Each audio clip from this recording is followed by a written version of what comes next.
I taught her to lie before she could spell her name. Told her people were soft, stupid, and always looking for a story that made them feel good about parting with money. Back then, our narrative was the plain truth. An amputee raising his kid on his own. Before long, we noticed how different people responded to different aspects of our lives. Our narrative then developed into a collection of short stories we kept at the ready. I curated those tailies, and she delivered them with big eyes and borrowed grief. We weren't thieves. Not in our minds. Just realists cashing in on a world that stopped caring about people like us long ago. Only a fool would put his hope in the compassion of strangers. It's us or them, and as sure as hell ain't gonna be us. Back then, she just nodded. Lately, she doesn't wait for me to speak. We're in some town, I don't even remember the name. We never stay long. Too many faces recognize you. Too many stories get recycled. So, we move on.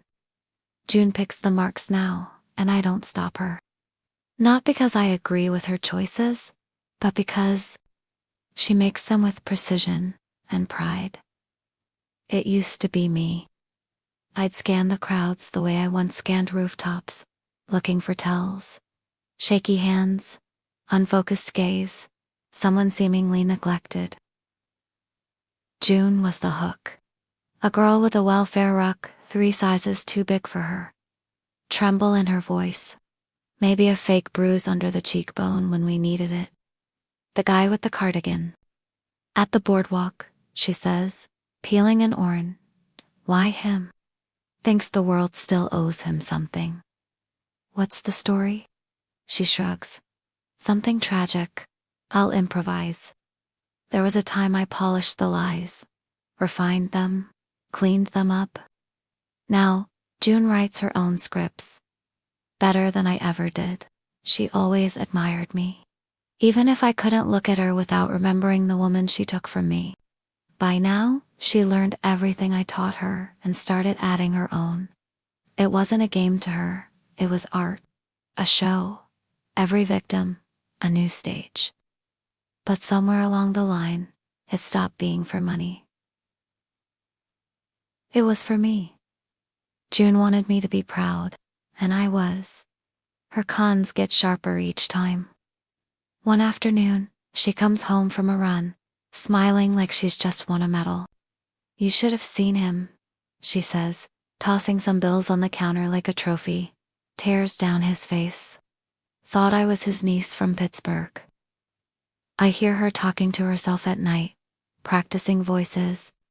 Some little girl sweet, some hollow and broken, something she figured out on her own along the way.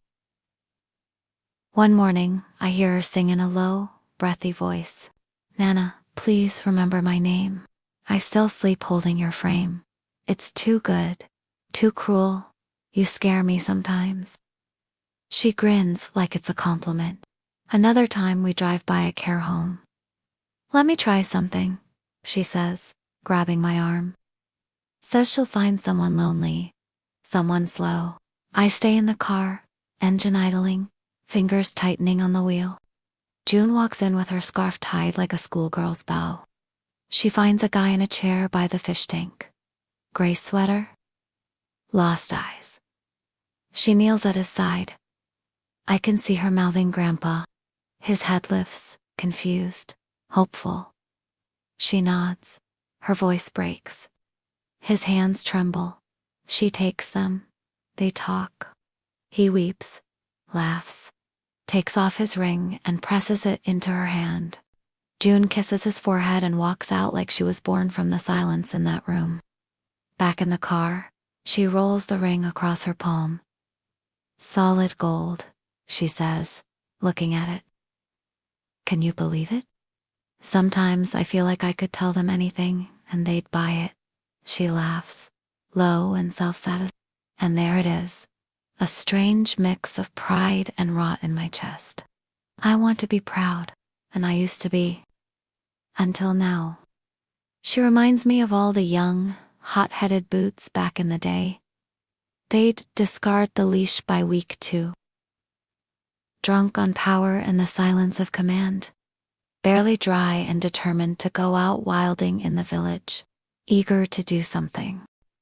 Everything. Anything devoid of order, structure, and rules. And then there were others. The ones who'd gone feral, lacking any morals or remorse. Not looking at you, or even through you. Just profiling and scanning for weakness. Back then, I hated those types. The ones who stopped pretending they were human and wore it like a badge. You enjoyed it, I asked. The moment I mean. Yeah, she says, turning her head. Of course. That night I can't sleep. I watch the ceiling and think of the way her face lit up, how natural it all looked. She didn't just lie, she fed on it. Not just the money, but the ease of manipulation, the victory. I tell her we're leaving. No more cons for a while. June doesn't protest. Thankfully, doesn't even ask why. We drive west, through small towns where most have little and those who do keep it close. We sleep in the car for 3 nights, and I don't speak a word. The silence stretches between us like no man's land, neither of us willing to cross it. On the 4th, she asks if we're going somewhere in particular. No, I say. We end up in a town by the sea. Cheap motels, weather-beaten storefronts, off-season quiet. A place seemingly forgotten by the world. We check in under new names and I tell her we'll find work. Something honest this time. June just rolls her eyes. I take a job helping around the dock and she disappears most days. I don't ask. One night, she comes back late, knuckles scabbed. June doesn't say anything. I don't push. Later, I find her sitting in the bathroom, the door half open, staring at her reflection. You hate me now, don't you? She asks. Then, after a beat, almost without meaning to, I add, you did nothing wrong. June doesn't say a word, just closes the door, and I stand there, stunned at the lie I'd said like I believed it. I don't sleep. On the edge of the bed, I ponder how many times I reassured myself. It was all for her, to feed her, clothe her, to keep her safe, but it was always for me, for my anger, my loss, and she took it all in. Let it fill her, because she wanted me to see her, and I never did, never could. Not the child, nor the student, not even the echo of the woman I lost. Now, for the first time, I see not just the damage in her, but the void. A space I carved out, piece by piece, and filled with my bile. She isn't me, she's worse. I told myself I had reasons. Grief, betrayal, bills, pain. But her reason, me. That night, I pack. I leave her money and the keys to the car. Considering a note, no words come to mind, so I just walk away. Not because I don't love her, but because I finally do.